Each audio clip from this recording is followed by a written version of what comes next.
Good morning, friends. This is Noah Crow with What If News and Whoa in the world. So, Texas is recovering from this tremendous storm. Pipes bursting, people worried about their insurance, and of course, utility companies billing them thousands of dollars, sometimes in a day. And Republicans are still talking about deregulating the market. So, here's a little hint, okay? We need people to start learning American history again. The Republican politician notion, and I think this is what we really need to start practicing as human beings, as the working class, okay? We need to start saying Republican politicians versus conservative voters, all right? Because the idea of a Republican is this totally made up, manufactured idea. The Republican politicians have showed their stripes. Ted Cruz went to Cancun, then he came back and probably infected a bunch of people with COVID. Who knows, right? Just for a photo op. They love their photo ops, right? But the Texas market is one of the only markets in the United States that's deregulated. And we can see what happened. People getting $17,000 electric bills. Now, the technology is there, not only for renewables to actually function, right? See, part of the deregulation is they didn't have to abide by any of the rules that anybody else does, so they didn't have to have de-icing. They didn't have to have heaters on the windmills. And windmills were only a small fraction, but of course, Fox News, which is most likely heavily, if not subsidized, then heavily invested in fossil fuels, had to make their case. But the question is, in America, when has business ever regulated itself? I mean, there's this false notion, right? That this false Republican politician notion, they've been shoving it down the working class's throats for like 40 years, saying, oh, no, if we just completely deregulate everything, then like the free market's going to take over. And like free market.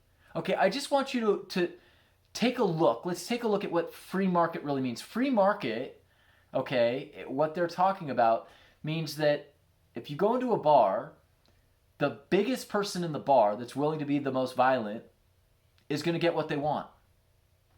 That's the free market. That's free market deregulated business. Okay? When you or somebody goes in with a gun and nobody else has a gun. That's free market deregulation. That's just saying the person that has the most power, the most leverage, the most might, the most will to parasite off of others, like all of these Texas utilities are, is going to get away with it. All right, the point of deregulation is we say, hey, look, you know what? We're going to have a bunch of people that are working for the public good. They're called police. They're called fire department. They're called, sometimes paramedics, not anymore really in America, but they're called inspectors. And they're there to make sure that everyone's kind of got a fair shake. Nobody just gets to be a big bully. But we've seen that the Republican politicians have been bullying conservatives in America into this idea of continually giving away more and more of their power, quite literally, to businesses and to industry, as if industry, through the competition in the market, is ever going to hold itself accountable. But what's more likely, right? If you have Pepsi and Coke, and it's only in Pepsi and Coke, right? Are they going to battle against each other and get into a price war and like get the best drink for the least amount? Or eventually are they going to go, hey man, how about you do a sale every 3 months and we'll do a sale every 3 months, but we'll do them back and forth. And instead of us competing with each other, I mean, gosh, we could get it down where our margins are only 2 cents a beverage. Let's not compete with each other. Let's artificially create this agreement where it's always $1 for a Coke or a Pepsi, and then our margins are like 98 cents. And I don't really care if you're competing with me, because we're not actually competing with each other. American businesses are not competing with each other. They're competing against the American people. They're competing against the consumer, whether that consumer is a so-called conservative or a liberal. And we have to stop using these terms of, somebody relates to themselves as a Republican or a Democrat. That's not real. That's part of the illusion.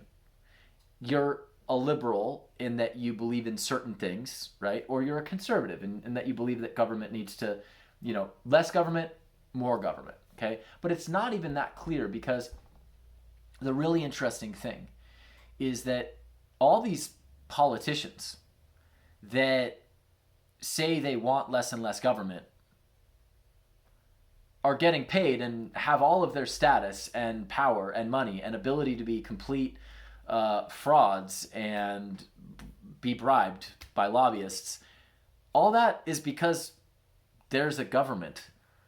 Republican politicians, if there was no government, they would just be inept, sniveling, ineffective, dysfunctional people that in their communities, the people in their communities would just go, oh yeah, that's Ted. He's useless. He doesn't even know how to do a barbecue, and when he shows up, he doesn't help. That's all they would be. They'd be the people in community that are annoying and that don't help. But they have status, so we look to them. But the point is that Texas could have been completely avoided. And it's not about the government regulating everything or regulating our lives crazily.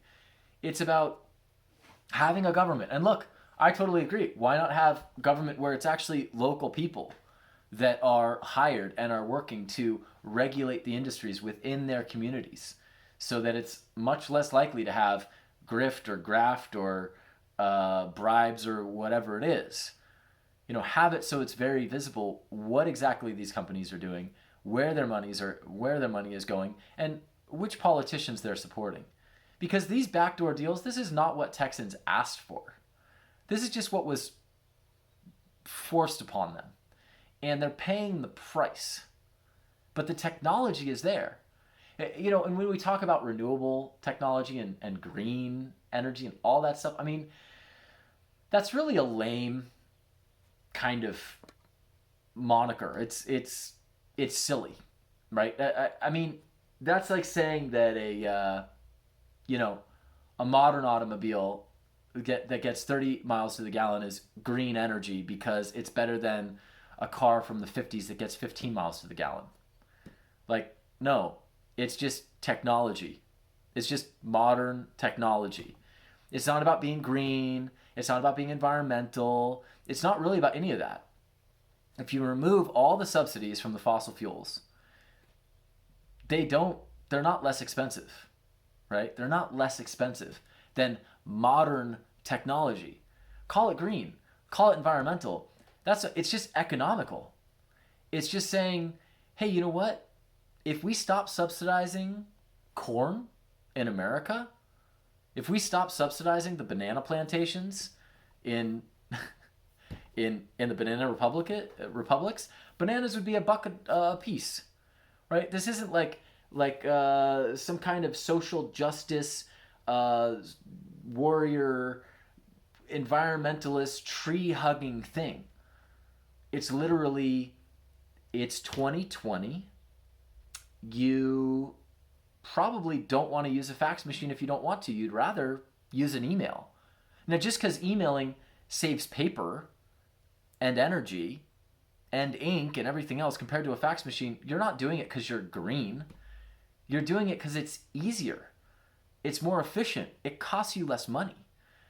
So when all of these Republican politicians keep on trying to make excuses and bluster themselves, they're bluster cluckers, right? They think if they talk really fast and they interrupt everything, what interviewers in the news need to start saying is they need to start premising their conversation with these people, and they say, everyone knows that when you're incapable of responding to a direct question, it means you're either totally corrupt or you're incompetent. So just letting you know that all of our viewers know that if you're asked a direct question that is within your domain of authority or responsibility or expertise as a politician or whoever, and you evade that question by bringing something else up or going off on a tangent or asking another whataboutist question, everyone knows that shows that you're either corrupt or incompetent. And if you're corrupt, you should be fired. And if you're incompetent, you should be fired. So learn how to answer a question. What if they actually did? This is Noah Crow with What If News. It's a full moon in a few days. Get ready. Things are getting a little wonky. See you next time.